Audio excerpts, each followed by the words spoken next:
Salut tout le monde, c'est Jasmin, j'espère que vous allez bien.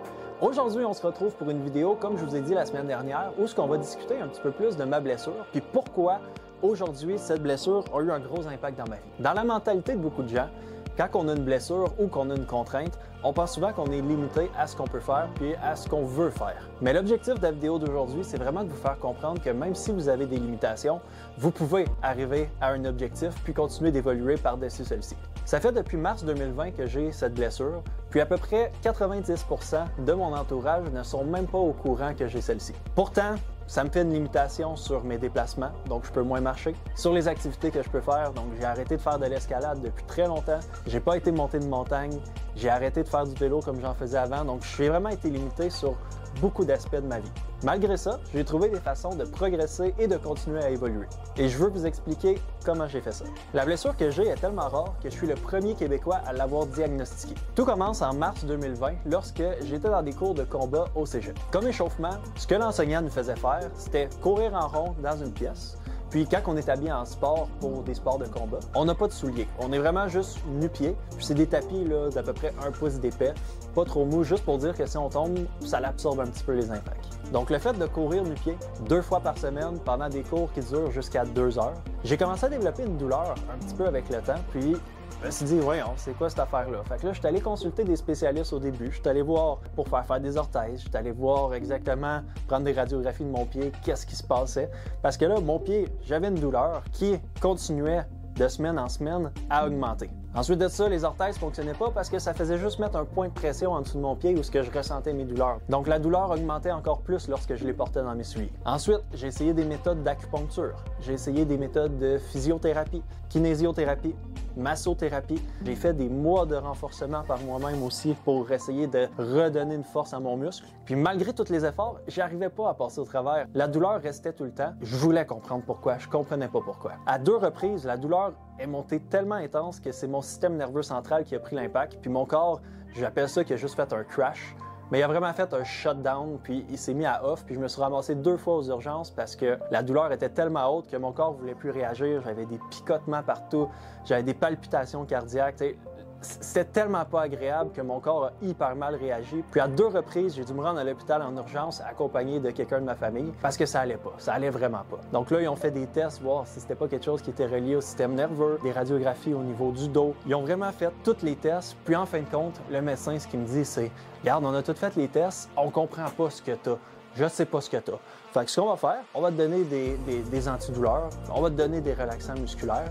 Puis vu que je sais pas quoi faire, ben essaye sur ça, puis on verra comment ça va aller. Fait que j'ai essayé de prendre des médicaments. Les médicaments ont soulagé. La douleur était là quand même. Ça continuait, mais il y avait toujours quelque chose parce que ça continuait à faire mal tout le temps en réalité. Il n'y a rien qui a vraiment aidé puis qui a réussi à dissiper la douleur au complet. Donc à un moment donné, la douleur est revenue tellement haute une 3e fois que je suis retourné à l'urgence. J'ai dit « Hey, faut trouver quelque chose. Ça marche pas, là. C'est trop intense. » Puis étant donné que j'avais pas de médecin de famille, je pouvais pas passer par lui directement non plus. Puis le médecin de l'urgence, ce qu'il m'a dit, c'est « Regarde, la dernière fois, on n'a rien trouvé. Augmente les doses de tes médicaments, augmente les doses, puis vis avec. » Là, ça fait comme OK. Il te renvoie chez toi, il dit va chercher une prescription plus forte. Si ça fait mal quand tu marches, ben arrête de marcher. Puis là, ça a comme fait non. Non, il y a quelque chose qui ne fit pas là. Je peux pas continuer de cette façon-là. Donc, ce que j'ai fait, j'ai vraiment décidé de mon côté, approfondir mes recherches pour trouver ce que j'ai. Donc, je voulais savoir c'était quoi. Puis pour ça, je suis remonté quelques années en arrière. Donc, je suis remonté dans mon temps de secondaire 1 quand j'avais 12 ans à peu près. À cette époque-là, j'ai eu une blessure qui s'est produite à 12 ans et à 13 ans. C'est une blessure qui est très particulière parce que, encore une fois, j'étais le premier au Québec à avoir cette blessure-là. Après ça, il y en a eu d'autres puis ils ont compris pourquoi. Mais là, ça, c'était ma première blessure que j'étais le premier au Québec à l'avoir. Puis je l'ai eu en plus à 2 reprises. Pour vous expliquer simplement ce que c'est que les muscles à l'intérieur de la cuisse s'attachent sur la plaque de croissance. Donc, c'est une petite excroissance osseuse qui est directement sur l'os à l'intérieur de votre cuisse.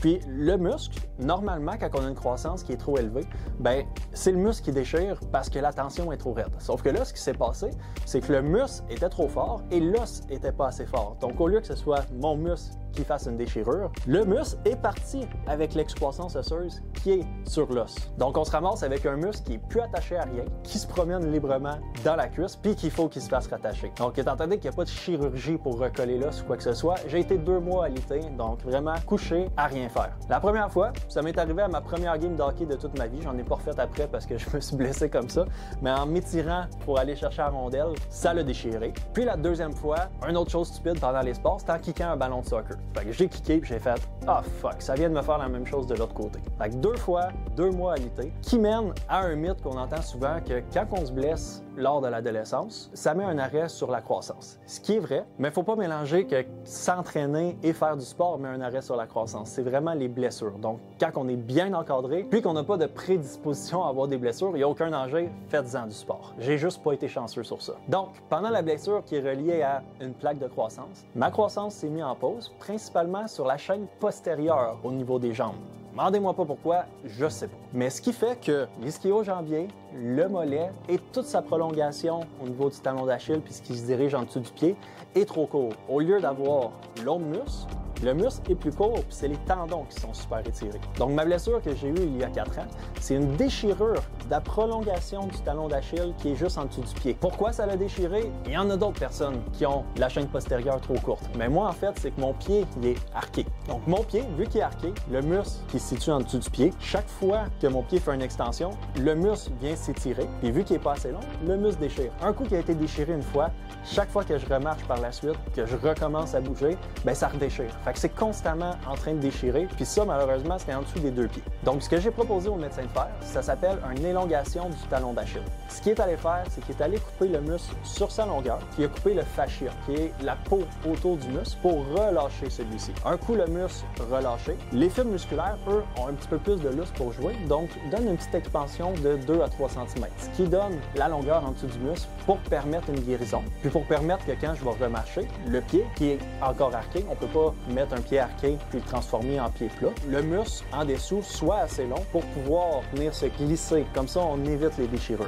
J'ai subi mon opération lundi le 8 juillet, puis aujourd'hui, on est le 25 juillet, donc ça fait un petit peu plus de 2 semaines de ça. Je suis encore en convalescence, je ne sais pas encore si ça va avoir fonctionné à 100%, mais si je me fie à toutes les recherches et à tout ce que j'ai regardé de mon côté, normalement, les chances sont avec moi. Donc là, il reste qu'à se croiser les doigts que ça guérisse bien, puis que je fasse un bon renforcement musculaire pour retourner chercher ma force, puis réussir à guérir la déchirure qui est présente depuis plus de 4 ans en dessous des pieds. J'ai commencé avec mon pied gauche. Si on voit que ça fonctionne bien, il va procéder avec la jambe droite. Donc peut-être que d'ici quelques mois, je vais être libéré de ces douleurs. Tout ça pour en venir au fait que je me suis fait dire à plusieurs reprises qu'il n'y avait plus rien à faire. Puis je suis quelqu'un qui peut pas se laisser tomber en arrière, puis arrêter de tout faire, puis aller sur un travail de bureau. J'aime beaucoup trop bouger, j'aime beaucoup trop apprendre, j'aime beaucoup trop marcher puis être avec le monde. Donc je me disais, non, il y a de quoi à faire, faut que je fasse mes recherches, faut que je trouve c'est quoi. Je suis pas quelqu'un qui se plaint, donc j'ai vécu avec des douleurs qui étaient atroces, puis j'ai réussi à passer par-dessus quand même sans le démontrer aux gens. Donc il a fallu que j'adapte mon horaire, que je mette un client, que je laisse 2 heures de libre pour récupérer, que je mette un autre client.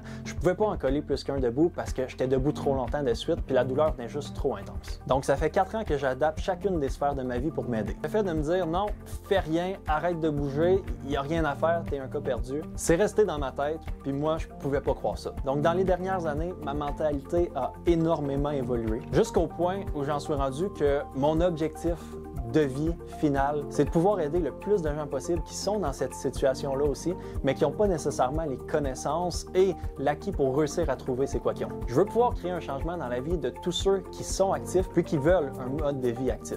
Comme j'ai dit dans ma précédente vidéo, le Gym Immersion Santé, c'est le début d'un projet qui va être beaucoup plus grand avec l'avenir. Donc c'est pour ça que je veux vous en parler, je veux que vous compreniez puis je veux vous embarquer avec moi pour qu'on puisse aider le plus de personnes possible qui pensent qu'il n'y a juste rien à faire avec eux. Puis malheureusement, c'est le cas d'énormément de personnes, dont des clients que j'ai côtoyés, que j'ai pu approfondir un petit peu mes recherches avec eux, puis les aider à passer par-dessus certaines blessures que le monde comprenait juste pas. Mon but, c'est d'aller approfondir encore plus loin avec les gens, puis vraiment trouver des solutions. Là, on parle vraiment d'aspect physique, mais j'ai aussi pris en conscience que oui, le physique, c'est une chose, mais qu'avec mes blessures, si je dormais mal, ça l'aidait pas pour la récupération. Donc, c'est à voir tous les problèmes qui sont reliés au sommeil, les problèmes qui sont reliés au stress interne, donc ce qu'on se fait vivre nous-mêmes, les problèmes reliés avec le stress externe, donc ce que les autres vont nous faire vivre, ce que l'entourage et la vie vont nous faire vivre, et aussi tout ce qui est alimentation, parce que ça aussi a un énorme impact sur la guérison, puis sur la santé à long terme, sur le système immunitaire. Vraiment, tout est interrelié. Je veux pas aller plus loin que ça dans cette vidéo, mais c'était vraiment pour que vous compreniez d'où je suis parti avec une blessure, puis comment j'ai fait malgré cette blessure-là à évoluer, puis à maintenant avoir une chirurgie, puis trouver exactement c'est quoi le problème. Je veux que vous vous dites que si j'ai réussi à passer au travers, puis j'ai été vraiment dans des périodes très difficiles, vous aussi, si vous avez une blessure comme ça, ou votre entourage chie une blessure comme ça, bien, il y a quelque chose à faire. Faut pas perdre espoir, puis il faut continuer à franchir les obstacles, même si on voit pas la fin. Si vous êtes nouveau sur la chaîne YouTube, je vous invite à laisser un j'aime à la vidéo, puis à vous abonner. Je suis certain que dans le futur, on va pouvoir travailler ensemble, puis que dans l'avenir, on va vraiment pouvoir créer une belle communauté d'entraide. Je vous dis passez de bonnes fins de journée et à la prochaine. C'était Jasmin. Au revoir.